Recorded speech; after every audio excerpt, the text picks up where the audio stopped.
Hello guys! Ayan, nagluluto na naman ako ng aking pagkain.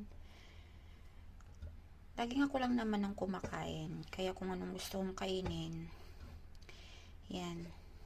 Kahit ano na lang. Ang gulay nito is yung kangkong. Yan. Diba nagluto ako kahapon ng tinolang manok. Inulam ko siya ng 2 beses kahapon at saka kaninang lunch. So, ngayon, chicken na naman guys. Pero ibang luto naman. Fried chicken naman siya.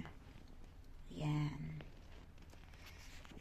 So, ilang cut ba ito? 2, 4, 6, 8, 9. 9 lang siya na cut.